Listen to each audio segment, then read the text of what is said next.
Hello, everybody. Hello. Good evening.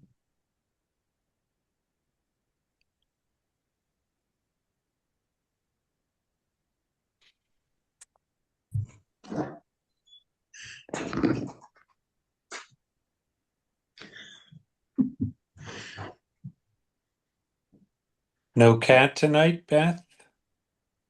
No, she's upstairs. My Oh, daughter's back from college, and oh, the cat's really Uh, her cat. Yeah, so now the cat is with her.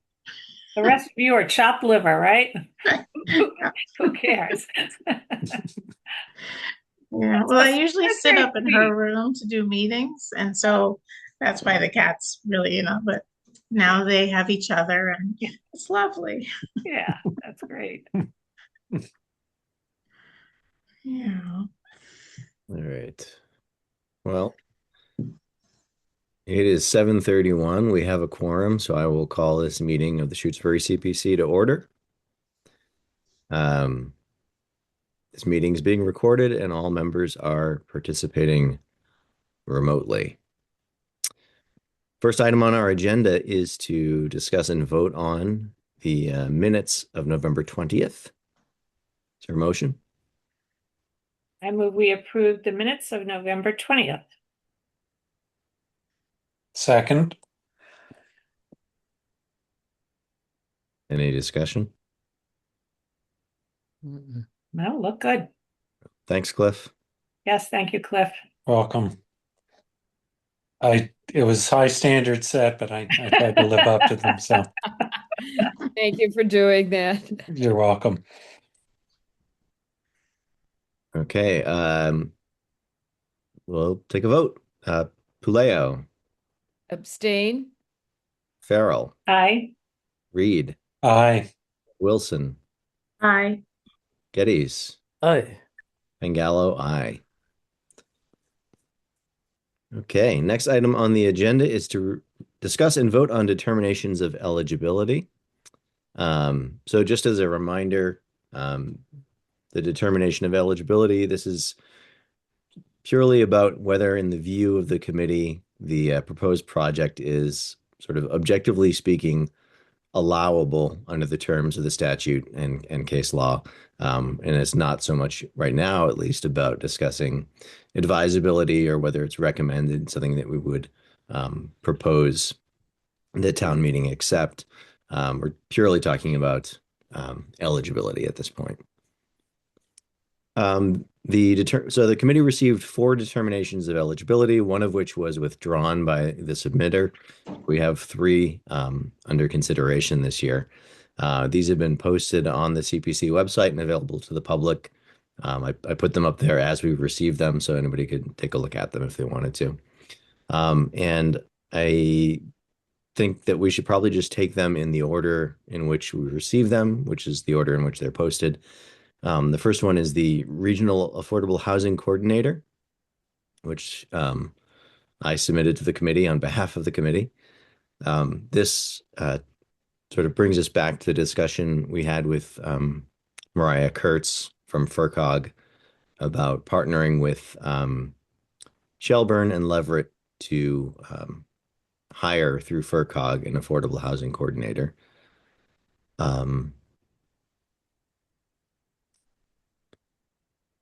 There any comments, questions, discussion about the DOE?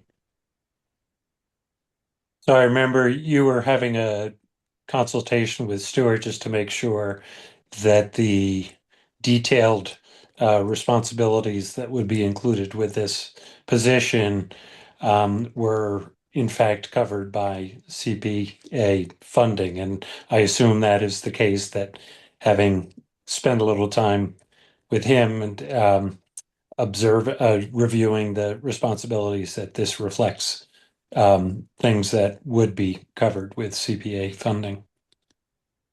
That's correct. Yeah, we had a joint call with the 3 towns and Mariah with Stuart, and he was very helpful in walking us through the list of things that FERCOG wanted to do, and saying what would fit and what wouldn't fit. There were concerns about making sure that activities that were going to be the staffers' time that would be funded with CPA money would be things that, are allowed under the statute. And also that they wouldn't be, he talked about this concept called supplanting, which is essentially the idea of using CPA money to supplant funds that should be spent by a municipality on their own funds on staff time, for example. And so there was an extensive discussion about whether or not this was supplanting FERCog, staff time, and sort of came to the conclusion that it really wasn't, because this was sort of an add-on because of the grant that FERCog was receiving. It wasn't out of their own staff time. But nonetheless, there were certain things that the CPA can't fund. And when Mariah sort of revised the DOE, she tried to flag some of the things that were specifically going to be funded out of the. It's not that the staffer won't be doing those things. It's just that portion of her time will be funded through the state grant as opposed to CPA money, which seems like a legal, technical dance to me, but Stuart seemed perfectly fine with that. Mm-hmm. Mateo, what are the other communities looking for in CPA funds, or are they contemplating using CPA funds for this? And is there, like, if we're at 5,000, are they looking for more time, or? I'm just curious. So they are they're all going to be doing the same. There's also, I'm trying to find this. So Leverett is in a unique position because they have the Affordable Housing Trust. And I guess Leverett and Whately are the only Franklin towns that have that. Mm-hmm. But they're still only everybody's kicking in the same amount. Oh, okay. For this fiscal year. There was some discussion about this being a like a trial balloon for future years. Mm-hmm. Ashfield has expressed interest in potentially doing it in the future, but not this fiscal year. So what are the communities this year? Shelburne, us, and Leverett. Apparently there are only 9 CPA towns in Franklin County. And because this is a FERCog project, they're limited to Franklin County partnerships. Mm-hmm. Yeah, my sense was that as long as it addressed the issues that were raised by the coalition, and it seems like you guys covered that with Stuart, I'd make a motion to support this determination of eligibility for the Regional Affordable Housing Coordinator. Second. The fight for it. All right. Any further discussion? Just one note. It was not addressed here, and not that it changes anything, I think, for moving forward tonight, but just in the final application for that to clarify who this individual is overseen by. Is it the select board? Is it the CPC? Is it the town administrators for each town? So just clarity as to who is the contact and again overseeing and coordinating the main contact point.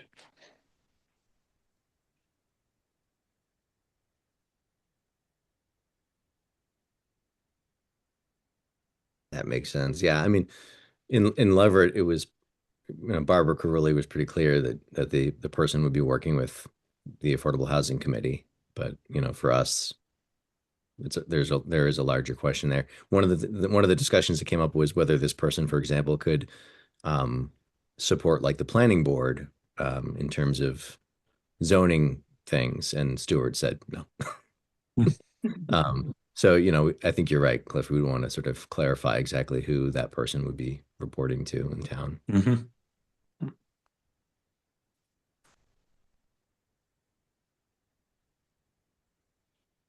Is there other points of discussion?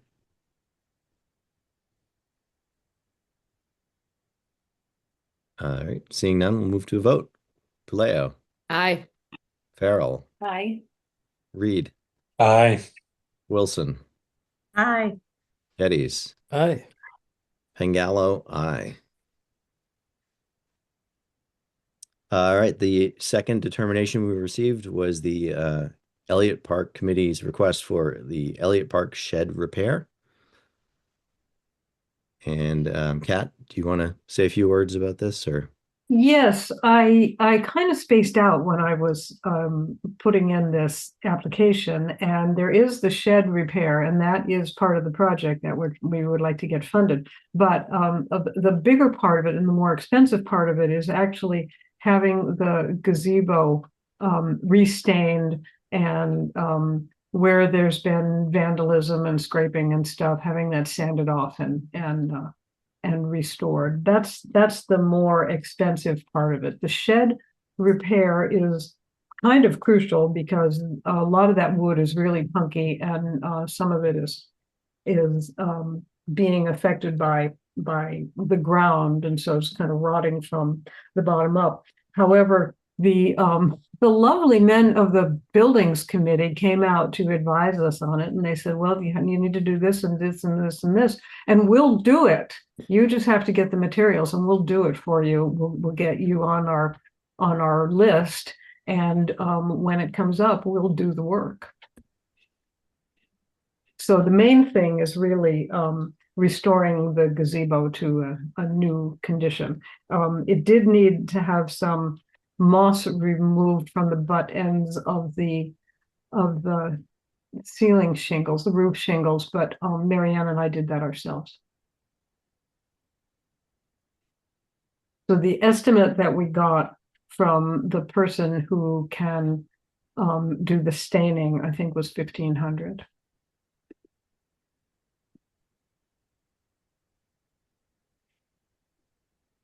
Any comments or questions from the committee? I think it's probably fine. There's always the issue of whether or not that's maintenance versus, and I'm trying to recall, I had the qualifications up. Is there anything else, Kat? Is there kind of repair too, and staining? Well, there is repair because there's been vandalism. Yeah. So we really want to get that removed and try to keep it, if we leave it in a vandalized condition, it's just going to invite more vandalism. Your Okay. question, Rita, is whether this constitutes what's ordinary Yes. maintenance as So- opposed to rehabilitation. Yeah. Yeah, so I was just looking because this would come under recreation, correct? Preserve, support, preserve. I guess it could be, it's preservation. I mean, we are preserving we're making sure that this gazebo stays in good condition. So, I think it could probably pass. I don't think it would be challenged. That it is a preservation. If that's what I assume we would call it. That seems fair, that would be preservation, and Yeah. the shed work would actually be repair. Right. And so, so it would be contemplated that you would apply for the materials for the shed with the CPA funds, and then the work would be done by the buildings committee. That's right. Okay.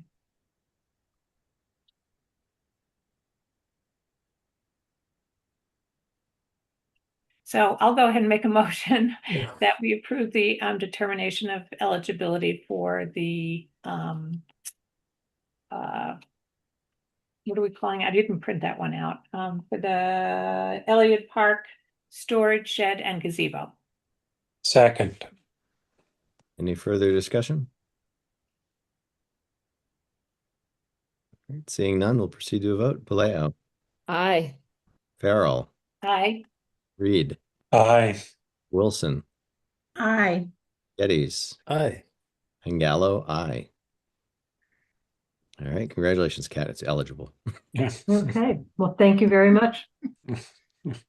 And the final DOE we received was the Southbrook Conservation Area Expansion submitted by the Conservation Commission. And I see Beth and Scott are here, if either of you want to, and Bridget. Before we get into it, I'll just say that because I'm a direct abutter, I'm going to be recusing myself from discussion and voting on this one. I guess I will talk a little bit about it. So yes, it's from the Conservation Commission. It's a land purchase. We have it under three categories. We have it under open space, recreation, and housing, because we're sort of in these preliminary discussions of potentially using a small portion of the parcel that would be bought for a Habitat for Humanity house. It's kind of an idea, and we want to have all of that all straightened out by the time we actually apply next year. But that's why we have it in for all three. So I guess one question to the committee is just if anybody has concerns about that, or if we do feel like it's still eligible under all three categories. But besides that, it's a land purchase. We're working with Kestrel. They're actually going to go ahead and pre-purchase the parcel. It's a about 9 acres between Wendell Road and Locks Pond Road.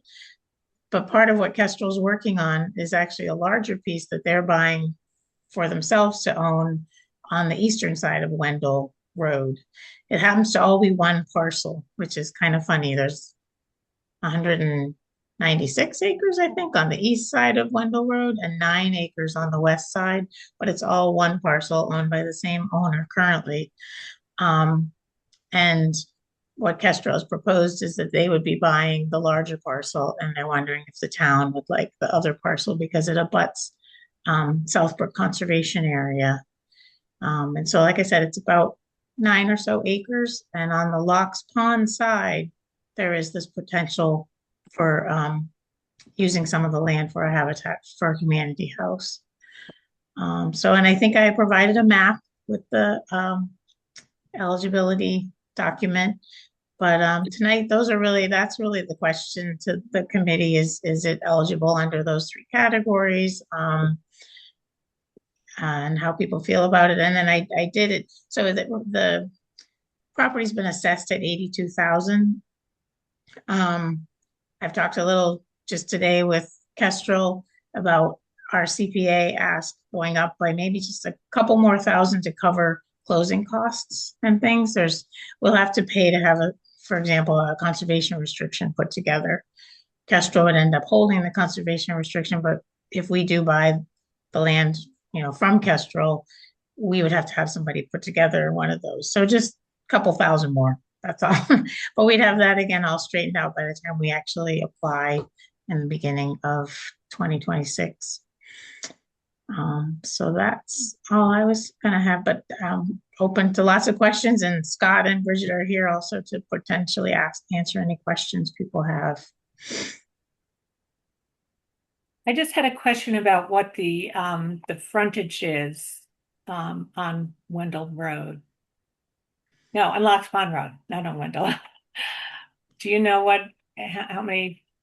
The distance? No, the number of feet, so that yeah, the linear 9 acres. Yeah, is it the frontage? Bridget, do you know the frontage on Locks Pond, the linear feet? I don't have the exact number in my head. I could go back to the appraisal and I'm sure it's in there.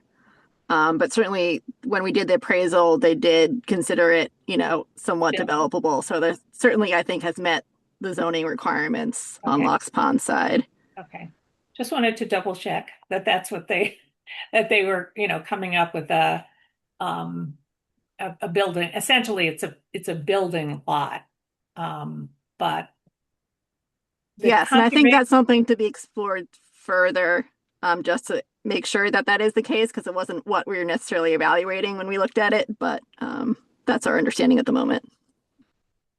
And my recollection is, from, I can't remember if you were there, Bridget, the person who came from Kestrel, I think for the Lee, select board, yeah, Lee, was that there was going to be some discussion with the family, with the seller, about their support for if that they would know that this might be a possibility and would be okay with that. Do you know if that Yes, happened? that's still to fully be determined. We're in active negotiations, and there's been some pause in the negotiations due to probate processes. But we're hopeful that in the new year we can resume those and get that final confirmation from the family. But at the moment, we don't foresee a barrier. But we need to confirm and enter into a purchase and sale agreement formally with them.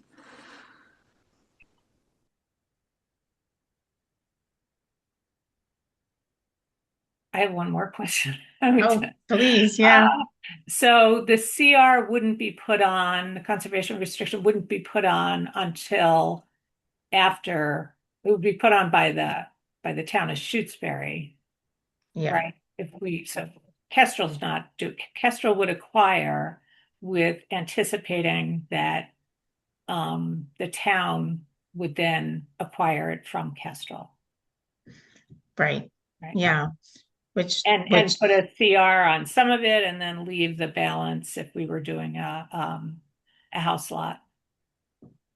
right, Okay. right. I think that's how that's how the CR would end up having to be, would have to exclude that housing lot, definitely. But yeah, having them pre-acquire it means it can happen a lot faster. Also nice, they're going to do, the title search and an environmental review and get the survey done and everything for their purchase of it. So then when we go to acquire it from them, there's actual, less other costs besides just the assessed value and that kind of thing. But yeah, this exactly the CR would be, it's almost like the last step of our purchase from Kestrel. And we'd obviously have to pay somebody to put the CR together, but you're right, we'd have to exclude the housing lot, definitely. So, With this being two parcels of, I think combined, 205 acres, so it's all in effect one parcel. Is there anything that, if for some reason one parcel or the other wasn't purchased, that it would negate any sale of the other parcel? Are they mutually exclusive? Are they divided up, or is it all being treated as one, assuming that both purchases will go forward? I guess Yeah. Bridget can answer that. Yeah. At the moment, it's been treated as one. We haven't really discussed treating them separately in terms of Kestrel entering a purchase and sale agreement with the landowners. Mm-hmm.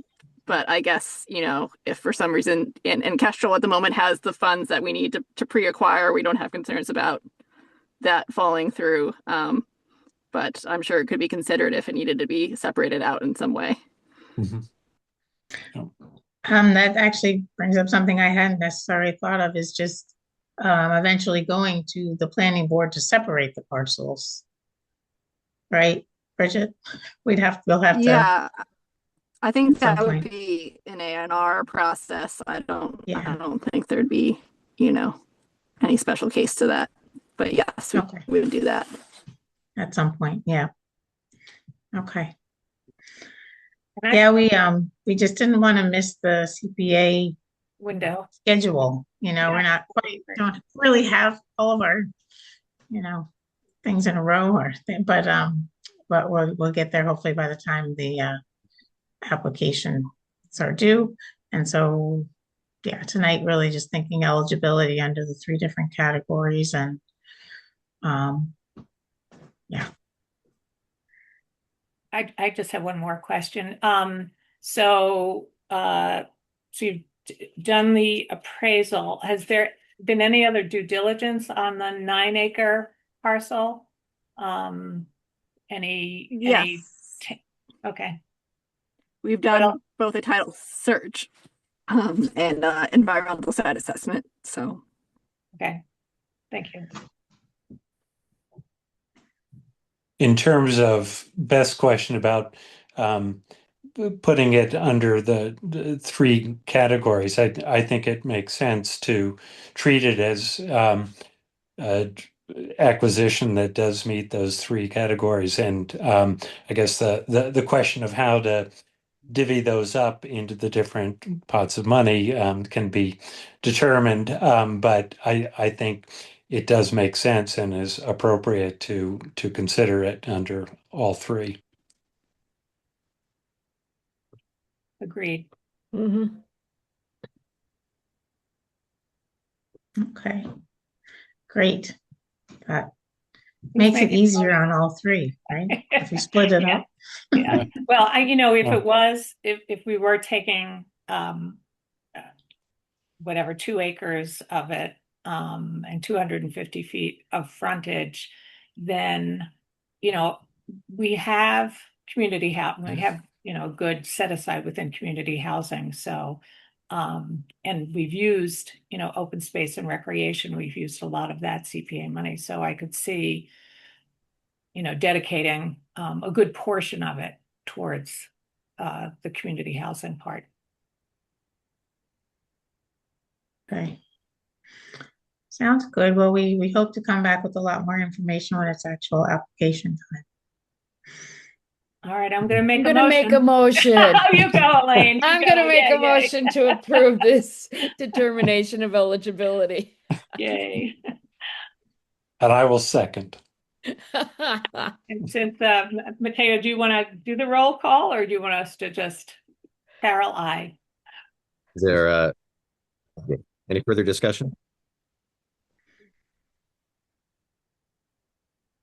Oh, did I freeze?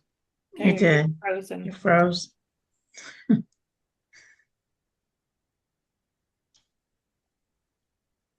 Wonderful. You there, Mateo? Mateo's frozen all of a sudden, Yeah. or else he's really contemplating. Is it that cold in Shutesbury? Up in his attic, yes. You, Cliff. It was 60 degrees here today. Now?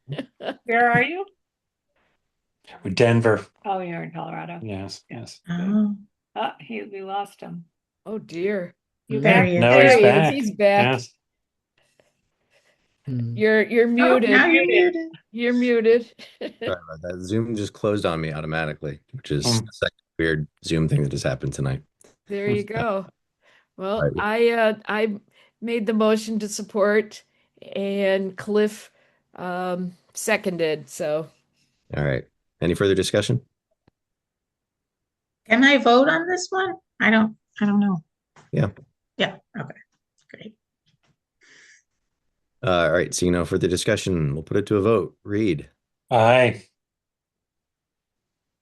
Oh, No. he froze again. he froze No. again. Nope. Yep. Go ahead, Rita. Geddes, I thank you. Heard my name there. I forget it's Okay. Paleo, I. Wilson, I. And we'll wait for Mateo, Fearless leader. our fearless leader. Oh, There he is. There he is again. uses, abstains. it's done. Okay. Did everybody vote? Yes. Wonderful. Yes. Yeah. Great. Yes. You don't need me. You don't need me. That's great. Final item on the agenda, unanticipated business. Any unanticipated business?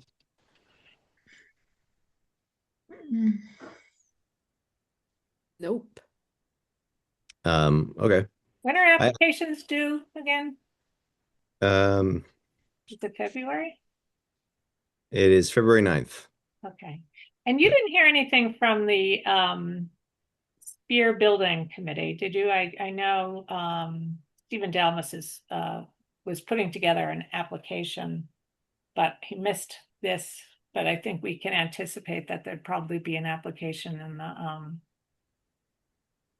final round for work on the Emmett Spear Library building. Okay. Yeah, no, they didn't submit anything. So Okay. I also don't know, given everything that's happening with the dam, what's going to happen with the second phase of, the grant that we received last year, or that we used CPA money to match last year. Yeah. Mhm. Well, some of that money is being reallocated Yeah. for the emergency repairs. So the Spear Building Committee So we may, cannot put in an application now that they haven't been approved by us. No, that- they can. We do the determination of eligibility is optional. So they could put a final, an Oh, application, okay. the final, and this really serves the purposes of the applicant to say, don't waste all your time Okay. doing a full application. That, if there's any question about its eligibility, but anything else could come in. For that Okay. matter, something could conceivably come in around the dam too, between Right. now and Mhm. that's why I was asking when the applications were due, what we had set. yep, our next meeting is January 15th to address questions from potential applicants. And then Mhm.